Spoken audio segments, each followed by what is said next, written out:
동물을 정말 좋아하신다고 맞나요? 막 좋아하는 건 아닙니다만 이게 용이에요? 거북이에요? 섞여 있습니다. 하나의 동물에 대한 과거인들의 그 인식이 사람별로 매우 달랐다는 점입니다.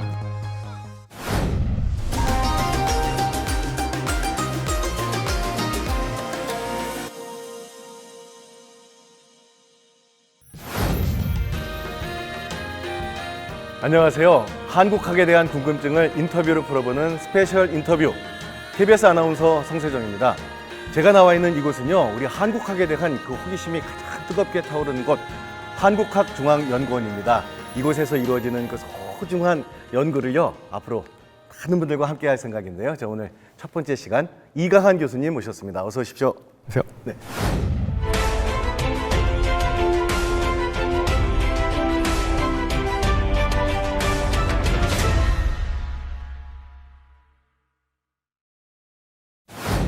네, 선생님. 한국학중앙연구원 어떤 곳인가요? 예, 그 한국의 과거와 현재의 모든 것을 연구하는 기관으로 생각해 주시면 될 것 같습니다. 그리고 지금 많은 수백 명의 학생들이 공부하는 교육기관이기도 하고 또 해외에 한국을 알려나가는 보급 전파 기구이기도 합니다. 한국학이라는 말이 생겼다는 것 자체가 벌써 우리의 국격, 지위가 아주 높다는 거 아니겠습니까? 예, 그렇습니다.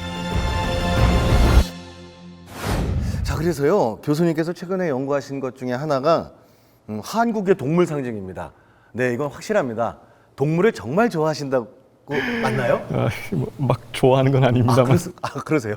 예, 그 다만 제 주변에도 그 동물을 반려 삼아서 생활하신 분들이 굉장히 많고 또 최근엔 동물권에 대한 얘기도 많이 나오고 해서 정작 그 과거에는 동물들이 어떤 모습으로 존재했고 한국인들이 동물들을 어떻게 바라보았을지에 대한 연구가 없다는 생각이 좀 들었습니다.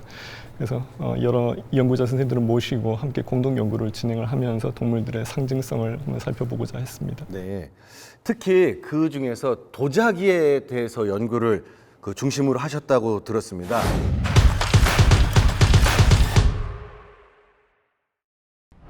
실제로 이제 도자기를 보면서 그 안에 있는 동물들을 하나하나 살펴보면 이제 머릿속에 쏙 들어올 것 같은데, 네, 저희 이제 국립중앙박물관을 갔거든요. 이 안에 뭐 도자기들 예, 엄청나게 많습니다. 엄청나죠. 국법, 청자, 그렇죠. 이제 우리 고려 청자, 보기만 해도 이렇게 마음이 뿌듯해지는 이유는 뭘까요? 뭐 고려 청자는 뭐 전 세계적으로도 유명한 우리만의 유물이어서 지금 모습들이 굉장히 많습니다. 동물들이 뭐 거북용, 뭐 구룡이라고도 이게 하는데요. 용이에요, 거북이에요? 예, 뭐 좀 섞여 있습니다. 섞여 있습니까? 우리가 그러니까 실존한 동물을 좀 재창조? 뭐 상상 속의 동물들이 묘사된 경우도 있고 실제 동물들이 이제 형상화된 경우도 있습니다. 새도 보이고요. 예, 새도 있고 뭐 여러 가지 있지요. 예, 아까 그 같은 유물입니다. 예, 야, 저걸 어떻게 만들었을까요? 정말. 특히 이제 많은 동물들이 도자기 표면에 무늬로 표현되거나 저렇게 형태 자체가 동물 모양으로 상형이 되기도 합니다. 이거는 뭐 연꽃입니까? 예, 그건 이제 밑에 토끼가 있네요. 있습니다. 예, 발받침에. 네. 저런 투각형 자기가 굉장히 어려운데 그런 자기들도 많이 만들었을 뿐만 아니라 이제 많은 식물과 동물로 표현을 풍성하게 한 게 고려 청자의 또 다른 강점이기도 합니다.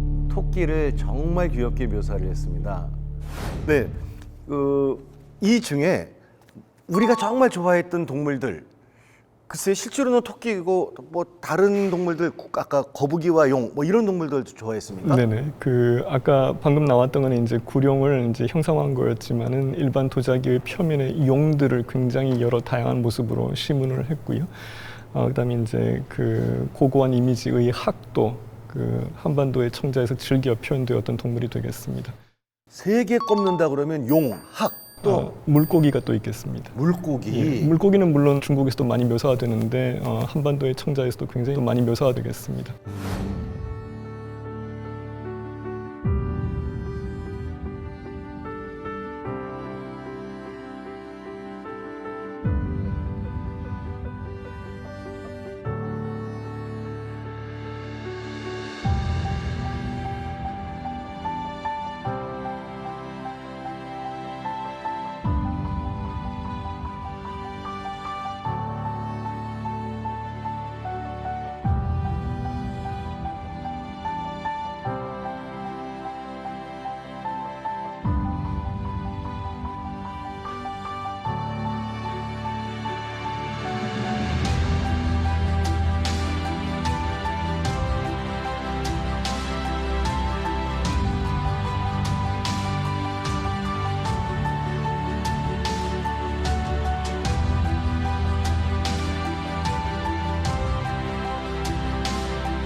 그런 부분들이 흥미롭습니다. 왜냐하면 그 시대에 그 보는 사람, 만드는 사람이 좋아했던 게 조금씩 다르다는 얘기잖아요. 맞습니다. 이런 연구하시면서 가장 흥미로웠던 점은 어떤 게 있을까요? 그 동물들이 상징하는 바들이 서로 다양했을 테니까 여러 이제 자기에도 나오고 또 뭐 식물에도 나오고 또 이 문헌 기록에도 많이 등장을 합니다. 그래서 제가 이제 볼 때 그 각각의 동물들이 우리가 오늘날 갖고 있는 이미지와는 조금 다른 모습으로 당시 과거인들한테 이렇게 인식이 되었던 것 같더라고요. 아, 그렇습니까? 예. 저는 일단 갖다 쓴 동물들은 다 좋아한다는 뜻인 줄 알았더니 그게 아닌가 봐요. 호랑이의 경우는 이제 조선 백자에 많이 등장한다고 말씀을 드렸지만 그 고려 시대나 조선 시대의 기록을 보게 되면 굉장히 좀 정치적으로 좀 무게감 있는 진지하고도 심각한 사건 상황들이 발생했을 때를 전후해서 기록에 또 많이 등장하는 모습이 있습니다. 뭐 어떤 관료가 처형을 당하거나 누가 반역을 하거나 외국이 간섭을 하거나 뭐 왜구가 들끓거나 그럴 때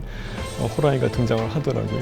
그래서 그런 걸 보게 되면 호랑이가 어떤 그런 어떤 중량감 있는 정치적 추세와 연동되어서 인식이 되었던 게 아닌가 싶고 노루 같은 경우도 얼마나 그 온순하고 점잖은 동물로 알고 있지 않습니까? 근데 이 뭐 왕비의 사망이라든가 뭐 국왕 독살 시도 뭐 이런 사건들이 있었을 때 공교롭게도 노루가 기록에 가끔 물론 그 기록도가 함께 등장할 때도 있고 아닐 때도 있지만 이렇게 연동이 되는 모습들이 가끔 보여서 노루에 대한 당신들의 이미지가 오늘날 우리가 갖고 있는 이미지와 많이 달랐던 것 같고 말 때만 하더라도 그렇습니다. 말은 역동적으로 달리는 모습들이 이제 많은 사랑을 받고 있고 또 당시에도 받았을 것 같은데 기록을 보게 되면 슬픈 일, 어떤 긴장감을 느껴야 할 일이 발생하는 시점을 전후해서 말대의 그 떼거지로 울부짖는 그런 기사들이 많이 있어서 말들이 이제 일반 민중을 상징하는 것이었나 싶을 정도로 재미있게 본 기억이 있습니다. 이런 것들이 상당히 정치적일 거라고 생각이 됩니다. 문양 상징이 뭐 제 짧은 생각으로는 호랑이는 그럼 그 좀 외적을 물리쳐달라 뭐 이런 느낌일까요? 그럴 수도 있고 또 외적과 연동된 이미지로 비쳤을 수도 있고 공격해오는 뭐 호랑이는 뭐 한민족에게 중요한 동물이기 때문에 그렇게 말씀드리고 싶지는 않습니다만 뭐 어떤 각도로 인식을 했을지는 모르는 일이어서 그러니까 그 고려사의 오행지라는 기록이 있습니다. 그 이제 오행지는 잘 아시다시피 뭐 화, 수, 목, 금, 토, 그러니까 불, 물 등 기본 요소들을 특정 동물의 특이 동향이 그 관에 보고가 되면 그것을 이제 기록으로 남겨가지고 모아둔 것이 이 오행지입니다. 근데 그 오행지를 보게 되면은 굉장히 기이하고 실제로 발생했을 것 같지 않은 동향들이 많이 묘사가 돼 있거든요. 그래서 실제 벌어진 일들을 관찰자가 조금 더 자신의 어떤 관점과 그 동물에 대해 갖고 있던 이미지를 섞어가지고 좀 더 과장되게 기록을 한 것들일 가능성이 있는데 그 부분들을 통해서 당시 동물들이 어떤 경우는 정치적으로 활용되기도 했음을 알 수가 있고 무엇보다도 이제 저런 이미지도 갖고 있었구나 그걸 엿볼 수가 있겠습니다. 다른 나라와 달리 우리나라에만 뭐 등장한다라든가 우리나라에만 독특하게 쓰였다라든가 이런 동물들이 또 따로 있습니까? 있습니다. 아, 어떤 동물일까요? 예, 그것도 굉장히 재미있게 봤던 부분인데 아까 이제 그 자기 부분에서 이제 미처 보지 못했습니다만 원숭이의 경우는 그 굉장히 귀여운 동물이기도 하고 근데 이 고려시대 청자, 조선시대 백자에는 등장을 하는데 예컨대 중국에서는 송나라 또는 몽골 원제국 시기 자기에는 등장을 하지 않습니다. 아예 없어요? 예. 그리고 뭐 거북이, 두꺼비 같은 양서류, 그리고 이제 박쥐 이런 부분도 한반도의 청자에는 등장을 하고 또 백자에도 등장을 하는데 중국에서는 거의 관찰되지 않는 경우들이고요. 아, 같이 쓴 게 아닙니까? 예, 그런 걸 보게 되면 참 한반도인들과 중국인들의 예술적 취향이 많이 달랐던 것도 같은데 물론 이제 또 비슷해져 가기도 합니다. 학의 경우는 고려 시대에는 청자에만 나오고 당시 같은 시기에 중국에 있던 송나라 원제국에는 없습니다. 다만 조선시대 들어오게 되면 학이라는 동물이 조선시대 백자, 뭐 중국 명나라 자기에 동시에 등장하기 시작해서 오히려 한반도 쪽에만 등장하던 동물이 나중에 이제 중국 자기에도 출연하게 되는 경우이고요.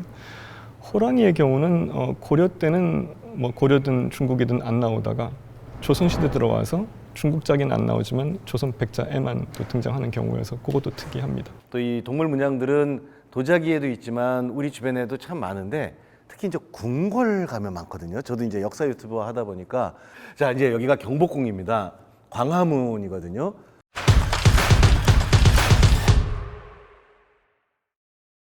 광화문이거든요. 예, 요거 뭐 대표적이죠. 해태입니까? 맞습니다. 해태라고도 하기도 하고 뭐 해치라고도 하기도 하고. 어떤 의미로 저기 갖다 놨을까요? 뭐 다들 잘 아시는 바와 같이 이제 악한 기운을 물리치고 또 상서로운 기운이 오기를 바라는 마음에서 이제 설치되었을 거라고 많이들 말씀하고 계십니다. 아 그리고 저 위가 이제 잡상이라고 하는 거지 않습니까? 네, 예. 제가 알기로는 앞에서부터 삼장법사, 손오공, 뭐 그 저팔계 사오정 저 의미가 뭐죠? 예, 저 의미도 사실은 뭐 본질적으로는 비슷하다고 보시면 될 것 같습니다. 아울러서 그 철록이라든가 여러 동물들이 있는데 궁궐은 기본적으로 소중하게 보호돼야 되고 또 지켜져야 될 공간이어서 저곳에 구현되었던 모든 동물들은 일종의 가디언의 의미로 묘사된 걸로 보셔도 괜찮을 것 같습니다.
뭐 아무리 조선 이 유교 국가이긴 하지만 그 저기 음양 오행 또한 당시 그 이기론과 성리론으로 무장한 조선 유학에서 중시했던 개념이고 그 12지신도 그를 형상화하는 그러니까 동물의 형태로 형상화했던 개념인 만큼 조선의 궁궐에 저렇게 많이 묘사된 걸로 보입니다. 네, 특히 흔히들 이제 많은 분들이 우리 궁궐이 이제 중국 궁궐하고 상당히 모방을 했다. 뭐 그렇게들 알고 계시는 분들도 예. 많지 않습니까? 뭐 전각의 구조라든가 그런 건 당연히 이제 중국식일 텐데 내부의 구성은 굉장히 달랐던 셈이죠.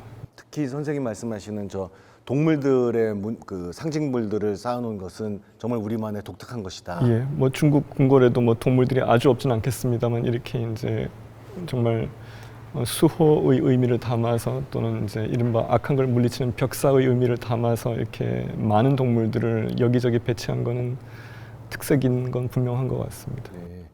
그런데 그 근정전을 만들면서 그 사방에 동물을 배치함으로써 구현하려고 했던 생각 아니면 말하려고 했던 것 이런 메시지가 특별히 있을까요?